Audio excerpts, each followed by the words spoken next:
बच्चों, आज हम सहसंबंध गुणांक के बारे में पढ़ रहे हैं। इसको हमने आपको पिछली उसमें बताया था कि क्या क्या कैसे करना है। इसमें कार्ल पियर्सन का सहसंबंध और स्पीयरमैन का सहसंबंध गुणांक के बारे में आज आपको हम बताएंगे। तो सबसे पहले हम कार्ल पियर्सन के सहसंबंध के बारे में, उससे पहले आप लोग सूत्र देख लीजिए। जब हम निकालेंगे, सूत्र करेंगे, तो ये जैसे हमने माध्य निकालते थे तो उसी तरह से है सिग्मा एक्स बटे एन। जब हम जो संख्या दी हुई है उसको हम टोटल करेंगे, उसमें जितनी संख्या उसका भाग देंगे, तो इस तरह से ये सूत्र है। इसमें एक्स ऋण एक्स ये दी हुई सिग्मा एक्स स्क्वायर। इसमें जब हम माध्य निकालते थे इसको हम डी से भी दर्शाते थे, डी या डी एक्स। इस तरह से जब विचलन निकालेंगे तो ये वाला आएगा।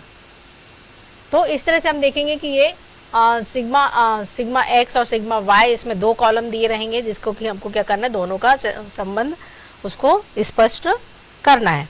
उसी तरह से एक सूत्र ये है जिसमें कि सिग्मा एक्स ऋण एक्स डैश लिखा हुआ है। ये जो है, ये जो दिया हुआ है, ये जो कल्पित माध्य है, ये माध्य क्या है, कल्पित माध्य जो हम निकालते हैं उससे है। तो इसको हम क्या लिखेंगे, इसको ऐसे भी लिख सकते हैं, सिग्मा डी एक्स और सिग्मा डी वाई। इस तरह से करके हम सिग्मा, ये एन आ गया। तो इस तरह से भी हम इसको सूत्र को लिख सकते हैं। उसी तरह से ये नीचे है, इसको भी हम दो प्रकार से लिख सकते हैं। इसमें 1 minus sigma E D square दिया हुआ है, उसके बटे यहाँ पर n एक बाहर आ जाएगा, फिर यहाँ पर n माइनस 1 ये हो जाएगा। तो इस तरह से भी हम ये सूत्र को दो तरह से लिख सकते हैं। तो इस तरह से आप लोग देखेंगे। फिर उसके बाद ये जो चित्र दिया हुआ है, इसमें आप लोग देखेंगे धनात्मक को, ये धनात्मक को दर्शा रहा है, ये ऋणात्मक को दर्शा रहा है। तो आप लोग चित्र देखेंगे, ये जो धनात्मक है वो इस तरह से जा रहा है और ये इस तरफ से गिर रहा है। उसी पर से ये इसमें है कोई संबंध नहीं है, और इसमें है पूर्ण धनात्मक, ये पूर्ण रूप से धनात्मक है। तो इस तरह से ये, और ये वाला जो है पूर्ण ऋणात्मक है। फिर यहाँ पर देखेंगे x और y के बीच जो प्रसंस्करण चिन्ह, जो सहसंबंध गुणांक जिसके बारे में हम बता रहे हैं, निर्धारण करता है, जिसमें मानक विचलन हमेशा धनात्मक होते हैं और सह प्रसरण हमेशा शून्य होता है। मतलब जो भी हमारे उत्तर आएंगे वो कैसे आएंगे, शून्य के बाद ही आएंगे, या 1 आएगा या फिर शून्य, या फिर ऋणात्मक आएगा या धनात्मक आएगा। इसी तरह से अगुण सहसंबंध कार्ल पियर्सन के जो है ये मापन, जो है ये सूत्र दिए हुए हैं। तो हम इस सूत्र को किस तरह से और कैसे कैसे लिख सकते हैं, जिस तरह से हमने पीछे बताया, ये दिया हुआ है। फिर यहाँ पर इसको हमने क्या बताए थे, सिग्मा डी एक्स और सिग्मा डी वाई। इस तरह से करके इसको हम लिख सकते हैं। यहाँ पर फिर ये वर्गमूल के अंतर्गत आ जाएगा, सिग्मा डी एक्स और सिग्मा डी वाई। जब ऐसे में भी हम सूत्र रखेंगे तो हमारा आंसर जो है वैसे ही आ जाएगा। यहाँ पर भी सारे सूत्र में जो है वैसे ही आएगा, क्योंकि आप इसमें देखेंगे, ये वाली बुक में, एनसीईआरटी वाली बुक में तो ये वाले सूत्र दिए हुए हैं। दूसरे बुक में आप देखेंगे तो इस तरह के सूत्र भी दिए हुए हैं। जब हम उसका मान रखेंगे तो हमें जो प्राप्त होगा, इसके लिए हम आगे गणित करेंगे। अब यहाँ पर आप देख रहे हैं कि ये जो हमने गणित पहले से ही करके रखे हुए हैं, इसमें जब आप बुक में देखोगे तो आपको ये सिर्फ x और ये y दिया हुआ रहेगा। तो सबसे पहले हम जो x संख्या है उसको हल करेंगे, उसके बाद फिर y को करेंगे। तो हमने जब x वाली संख्या पूरी उतार ली, उसके बाद इसमें जो है हमने कल्पित माध्य किसे माना है, यहाँ पर 6 को माना है। डिफरेंस जो विचलन है हमने इसको 6 को माना है।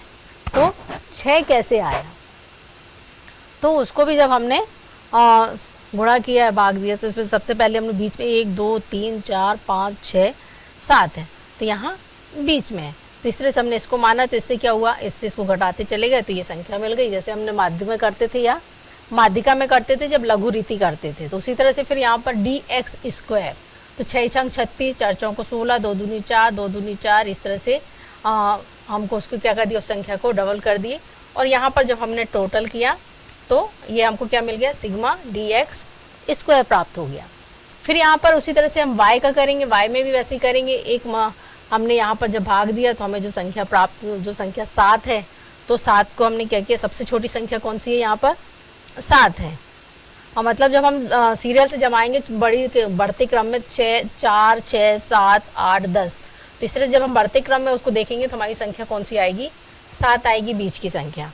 तो हमने 7 को यहाँ पर हमने माना है, किसको, 7 को माना है, मध्यमान। तो हमने 7 से जब इन सबको घटाया तो ये संख्या हमें प्राप्त हुई ऋण 3, ऋण 3, ऋण 1, 3, 3, 1, और 7 से 7 गया तो 0। फिर हमने उसको फिर डबल कर दिया, 3 3 का 9, 3 3 का 9, 1 1 का 1, 3 3 का 9, इस तरह से इसको कर दिया। फिर ये हमको ये जो है टोटल प्राप्त हो गया। अब यहाँ पर ये लिखा हुआ है dx और dy। यहाँ पर आप लोग दूसरे उसमें देखेंगे तो x इस तरह से लिखा हुआ है, y और ये इस तरह से सूत्र में लिखा हुआ है, तो उसको हम इस तरह से भी लिख सकते हैं। तो हमको कौन कौन सी संख्या, ये वाली संख्या और ये वाली संख्या का हम जब गुणा करेंगे तो हमें ये वाली संख्या प्राप्त होगी। यहाँ से 6 तिया 18, 4 तिया 12, 2 एकम 2, फिर 2 तिया 6, 4 एकम 4, इस तरह से हमें, फिर जब हम उसको हमने टोटल किया तो हमें 42 प्राप्त हो गया। अब इसी तरह से हमें सूत्र के अंतर्गत जो है हमें क्या क्या ज्ञात करना है, ये x का माध्य निकालना है और y का माध्य निकालना है। तो उसके लिए हम क्या करेंगे, सिग्मा dx बटे n। तो हमारे पास जो है सिग्मा dx n स्क्वायर बटे कितना है, n। तो हमने हमारी संख्या जो क्या दी हुई है, ये 112 दी हुई है, 112 बटे 7 की है, क्योंकि n क्या है, 7 संख्या दी हुई है। जब इससे हमने भाग दिया तो हमें 16 प्राप्त हुआ, और उससे हमने वर्गमूल निकाला तो 4 प्राप्त हुआ। उसी तरह से हमने y का किया। तो उसके बाद फिर हमें ये दोनों चीज़ें प्राप्त हो जाएंगी। तो उसको हम क्या करेंगे, यहाँ जो ये हमारे पास सूत्र है, ये इसमें हम इसका मान रख देंगे। मान रखने पर आया 42 बटे 42 हमारा सिग्मा dxy ये है। फिर 7 जो है हमारा n है, 4 जो है हमारा कौन सा है, dx स्क्वायर है, और 2.329 जो है हमारा dx dy ये प्राप्त है। जब हम इसका गुणा करें तो हमें ये संख्या प्राप्त हुई, और इस संख्या से जब हमने भाग दिया तो हमें ये जो कार्ल पियर्सन का जो सहसंबंध गुणांक है वह हमें प्राप्त हो गया। इसी का ये दूसरा सूत्र भी है। ये सूत्र जो दूसरा सूत्र है, ये सारे मान जो आप लोग उसमें रख कर देखेंगे तो आपका आंसर जो है यही हमको प्राप्त होगा। उसके बाद फिर दूसरा एक और सूत्र है, स्पीयरमैन का कोटि सहसंबंध गुणांक। तो इसमें इन्होंने 3 का दिया हुआ है, का खा गा दिया हुआ है, बुक में आप देखेंगे तो क्वेश्चन दिया हुआ है। तो हमने सबसे पहले का और खा का अंतर हमने निकाला है, बाद में फिर का और गा का अंतर निकाला है। तो यहाँ पर जब ये दोनों का अंतर हम निकाल रहे हैं तो तीसरे उसमें हमारे यहाँ जो जा रहा है ये क्या होगा, इससे ये चीज़ घटेगा। जिससे का है तो मतलब पहले ये और फिर इससे ये वाला जो संख्या है ये इसको हम घटाएंगे। तो 1 से 2 घटा तो माइनस में आएगा। यहाँ की संख्या यदि बड़ी है तो यहाँ प्लस में आएगा, और यहाँ की संख्या यदि बड़ी है तो ऋण में आएगा। इस तरह से हमने घटाया तो यहाँ से 1 से 1 गया तो ऋण 1 आ गया, 2 से 4 गया तो ऋण 2 आ गया, 3 से 1 गया तो 2 हो गया, 4 में से 5 गया तो ऋण 1 आ गया, क्योंकि ये संख्या बड़ी है और ये छोटी है। इस तरह से हमने निकाला। फिर उसके बाद फिर ये डी स्क्वायर, उसके लिए क्या किया, ये जो हमें डी हमने निकाला, अंतर जो निकाला दोनों का, तो उसको हमने 1 1 में 1, 2 दूनी 4, 2 दूनी 4, 1 1 में 1, 2 दूनी 4 कर दिया। फिर उसको हमने जोड़ दिया। जब हमने उसको जोड़ा तो हमें क्या प्राप्त हो गया, सिग्मा डी स्क्वायर। उसी तरह से ये दूसरे में भी सेम वही विधि दोहरानी है। उसके बाद हमारे पास सूत्र क्या दिया हुआ है, सहसंबंध बराबर 1 - 6 सिग्मा डी स्क्वायर बटे n3 - n। तो हम इस सूत्र को ये दो तरह से लिख सकते हैं। तो दोनों सूत्र में आप रख के जब उत्तर करेंगे तो ये ऐसा आएगा।